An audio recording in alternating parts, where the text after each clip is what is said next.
ये कहानी है 1938 की।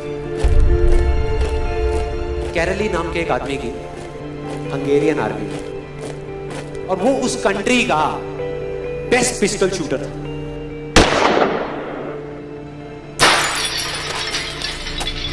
जितनी भी नेशनल चैंपियनशिप्स हुई थी उस कंट्री में, उसको वो जीत चुका था।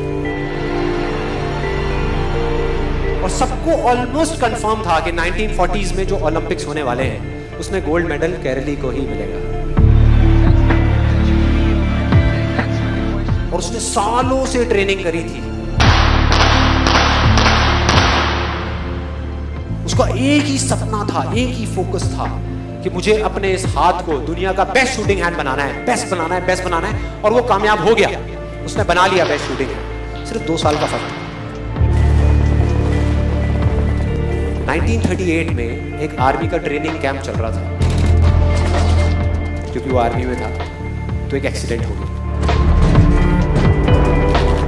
उसके उसी हाथ में जिससे उसने गोल्ड मेडल जीतना था, उसमें एक हैंड ग्रेनेड फट गया और वो हाथ चला गया। जो उसका सपना था, जो फोकस था, सब खत्म।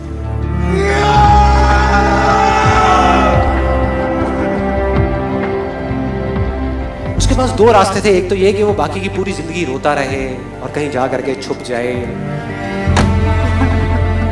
या अपना जो गोल था जिस पे उसने फोकस किया हुआ था उसको पकड़ करके रखे। तो उसने फोकस किया उस पे नहीं जो चला गया था, जो उसके पास नहीं था। उसने फोकस किया उस पे। 1 साल बाद, मतलब कि 1939 में वो वापस आया। नेशनल चैंपियनशिप्स हो रही थी वहीं पे हंगरी में, और बाकी भी बहुत सारे पिस्टल शूटर्स थे वहां पे। उन्होंने जा करके उसको कंग्रेचुलेट किया। कहा कि यार देखो, ये होता है जज्बा, ये होती है स्पोर्ट्समैन स्पिरिट, कि इतना सब कुछ होने के बाद भी तुम यहां पर आए हो हमको देखने के लिए और हमारा हौसला बढ़ाने के लिए। किसी को नहीं पता था कि वो 1 साल से अपनी ट्रेनिंग कर रहा था लेफ्ट हैंड की। और उसने जवाब दिया, मैं यहां पर तुम्हारा हौसला बढ़ाने नहीं आया, तुम्हारे साथ कॉम्पीट करने आया हूं, तुमसे लड़ने आया हूं, तैयार हो जाओ। और कंपटीशन हुआ। बाकी सब वहां पर जितने भी लोग थे वो कॉम्पीट कर रहे थे अपने बेस्ट हैंड से।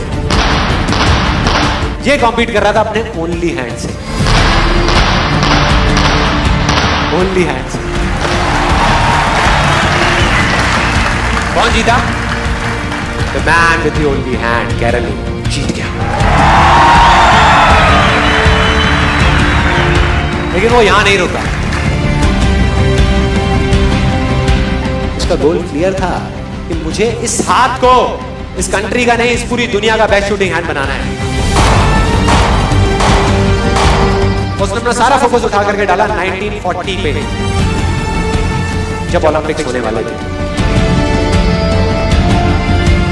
लेकिन 1940s के ओलंपिक्स कैंसिल हो गए वर्ल्ड वॉर की वजह से।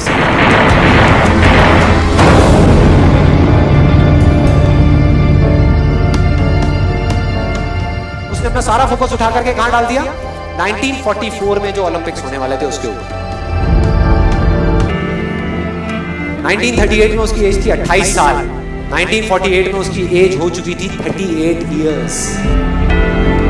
और जो यंगर जो प्लेयर्स आते हैं निकल करके, उनसे कॉम्पीट करना मुश्किल होता चला जाता है।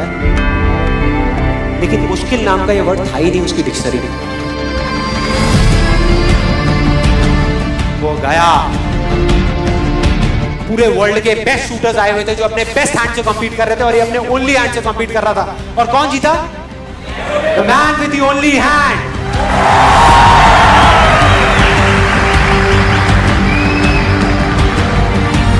लेकिन वो तब भी नहीं रुका। 1952 ओलंपिक्स, दोबारा कॉम्पीट किया उसने, और इस बार गोल्ड मेडल कौन जीता? कैरली। 4 साल बाद दोबारा से, और पूरी की पूरी हिस्ट्री को बदल करके रख दिया ओलंपिक्स। पर्टिकुलर कंपटीशन में उससे पहले किसी भी एथलीट ने लगातार 2 गोल्ड मेडल्स नहीं जीते।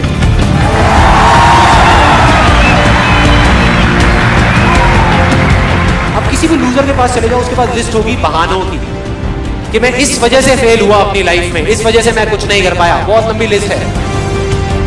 और दूसरी तरफ विनर के पास चले जाओ, उसके पास में 1000 वजह होगी वो ना करने की जो वो करना चाहता है, सिर्फ एक वजह होगी वो करने की जो वो करना चाहता है, और वो कर जाएगा।